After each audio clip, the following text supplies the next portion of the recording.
Баршаларыңызға қайырлы күн. Бүгін сіздермен өте дәмді, ерекше әдемі болып шығатын слезы ангела пирогын дайындайтын боламыз. Өте нәзік, керемет болып шығады. Ең алдымен ыдысымызға ұнды електен өткізіп салатын боламыз. Және де бізге бөлме температурасында еріп тұрған сары май қажет. Енді жақсылап қолымызбен мұжғылап майда крошка дайындайтын боламыз.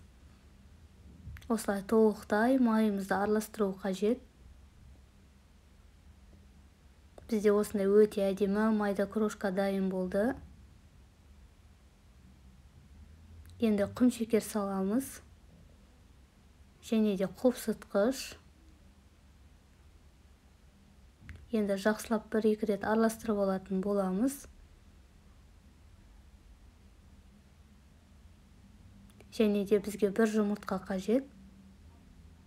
Жұмыртқамызды салып, енді барлығын жақсылап араластырып, қамырымызды біріктіріп, жұмсақ тесто илейтін боламыз.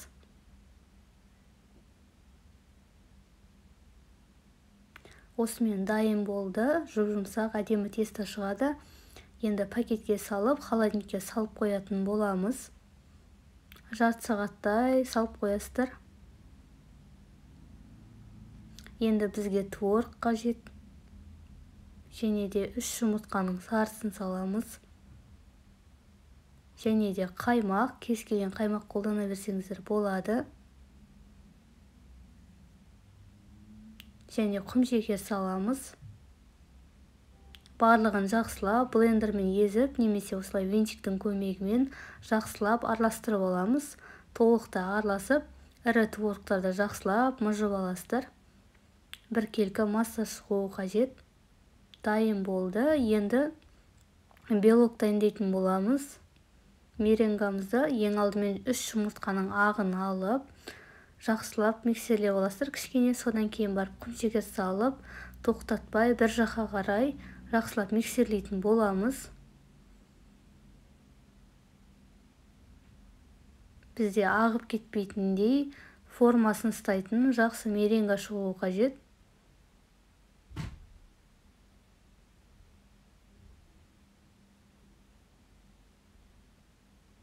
Жақсылап миксерлеп алдық. Осындай қою әдемі болып шығады. Бұны творожный пирог піскен екен жасасаңыздар дұрыс. Енді тестамызды алып, осылай жақсылап формамызға орналастыратын боламыз. Осылай кішкене шет жақтарын шығарып аласыздар. Вилкамен асты жағын осылай тесіп, және шет жақтарын көтеріп шығатын боламыз.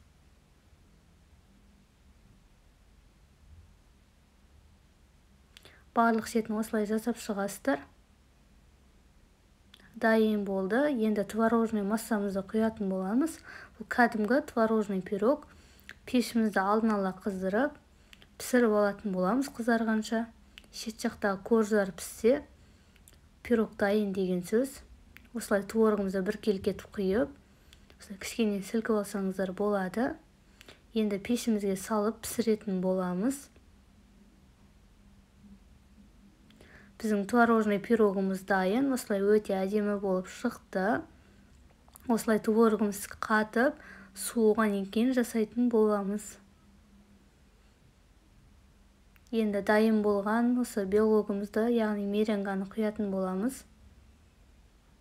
Барлық шетіне осылай тегістеп құйып шығып, немесе әртүрлі опсан десеңіздер болады.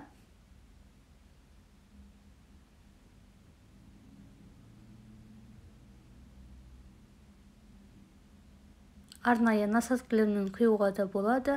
Осылай дайындап алдық. Пешімізге салып 5-10 минут пісіріп аласыздар. Осылай беті сәл осылай қызарып, қатуы қажет. Енді бетін осындай ыдыспен жауып қоямыз. Сонда терілеп, осылай слезы ангела, яғни осындай тамшылар пайда болады. Сіздерге видео ұнаса лайк бас, комментарий қалдырып кетіңіздер. Менің каналыма тіркелмеген болсаңыздар, міндетті түрде тіркеліп, қолдау білдіріп кетіңіздер. Осымен біздің пирогымыз дайын. Енді сіздерге кесіп көрсететін боламын. Осындай өте нәзік, өте керемет болып шығады.